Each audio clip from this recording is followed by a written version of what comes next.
Congresswoman, do you have a moment? Yes. Former President Trump says he received a letter from Jack Smith saying he's a target of a grand jury investigation of January 6th. Do you have a reaction to that? Yeah, it's absolute bullshit. Yeah, that's my reaction. This is the only way that the Democrats have to beat President Trump, is to arrest him, smear him, charge him with ridiculous charges, all in a cover-up of Joe Biden's crimes, Hunter Biden's crimes. It's unbelievable. It's hard to even recognize that this is our country. The American people are going to be furious. And what Jack Smith is doing is the weaponized government.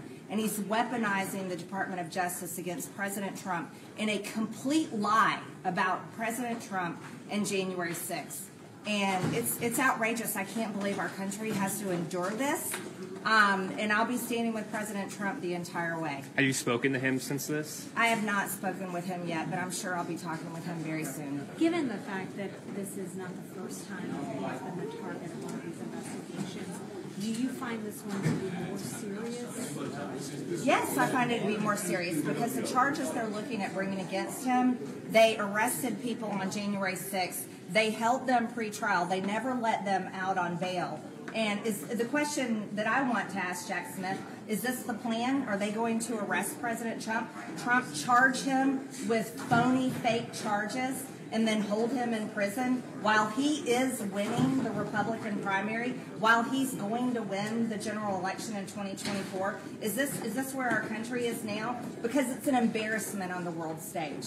If this is the direction America is going in, we are worse than Russia. We are worse than China. We are worse than some of the most corrupt third world countries, and this needs to end. It's an absolute lie, and every single time President Trump is proven innocent time and time and time again, and he'll be proven innocent again. He hasn't had a trial, though, right, related to the last indictment. He shouldn't have a trial related to the last indictment.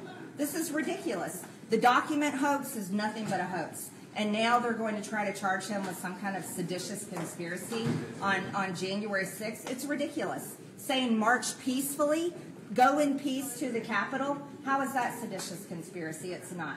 And there's nothing wrong with asking questions about elections. That is exactly what we should do. We should make sure that our elections are safe. We should make sure that we have election integrity. There's nothing wrong with saying, look into this. Was there election fraud? Are you talking specifically about his conversations with officials in Georgia? I'm talking specifically on every single level. He can ask, was there election fraud? I should be able to ask if there's election fraud. But can he ask them to find a specific amount of votes? That's not what I'm talking about. I'm saying there's nothing wrong with asking for election fraud. And yeah, he can say, hey, where are these votes? You want to know why?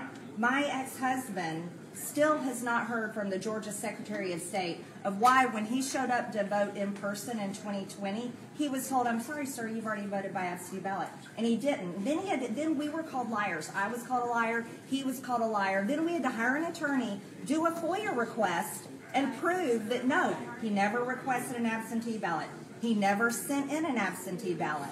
He never voted by absentee. So why did the Georgia Secretary of State website have him voting by absentee? And he wasn't the only one. He stood in a line of people that all were told the same thing, and that was reported all over Georgia. There's nothing wrong with asking, hey, where are there some votes? What's going on here? What's happening with this election? Because clearly there was election fraud, and we still haven't heard an answer on it. You said you haven't talked to the former president. Do you plan to talk to him today after this meeting? I hope to talk to him soon to express how deeply sorry I am for him that the Democrats in Washington and the Department of Justice are weaponized against him because they can't figure out how to win. Democrats can't win on their policies. Their policies are open borders, baby murder, transgender surgeries for children, America last, America last, America last. 300 Americans dying every single day from fentanyl. You can't win an election when that's your policy. What do you think that the House Judiciary Committee should do in response?